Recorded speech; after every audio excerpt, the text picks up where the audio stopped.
বন্ধুরা 10 মিনিট ভিজতে আমি টাইম দিয়েছিলাম, তো 10 মিনিট পরে আমি দেখাচ্ছি কেটে কত সুন্দর ভিজে গেছে, আর খেতেও কিন্তু খুবই ভালো লাগবে। এই দেখুন কত। এখানে আমি 1 কাপ আটা নিয়েছি, চালের আটা। স্বাদ মতো আমি নুন দিচ্ছি, 1 চিমটা আমি হলুদ গুঁড়ো দিচ্ছি। এবার আমি একটু করে পানি দেবো আর একটু ডো তৈরি করে নেবো।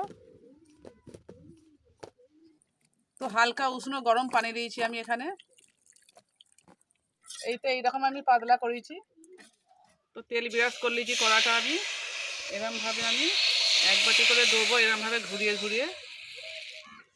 তো বন্ধুরা হয়ে গেছে, এবার আমি তুলে নিচ্ছি। দেখুন কত সহজে উঠে গেল। এইরকমভাবে আমি সবকটা পিঠে করে নিচ্ছি বন্ধুরা, সবকটা। তো এবার আমি দুধটা দেবো, একটু পানি ঢেলে দিন।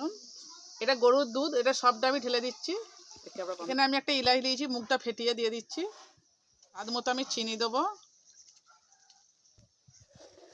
আর কিছু দেবো নি, দুধটা খালি ফুটিয়ে নেবো। এটা গরুর দুধ আছে কিন্তু। এবার আমি ঢেলে দেবো, দুধটা ফুটে গেছে। তো এই পিঠের মধ্যে আমি সবটুকু দুধ ঢেলে দেবো, ঢেলে দিয়ে আমি 10 মিনিটের মতো পিঠেটা আমি ভিজার জন্য রেখে দেবো। এখন বন্ধুরা 10 মিনিট ভিজতে আমি টাইম দিয়েছিলাম, তো 10 মিনিট পরে আমি দেখাচ্ছি কেটে কত সুন্দর ভিজে গেছে, আর খেতেও কিন্তু খুবই ভালো লাগবে।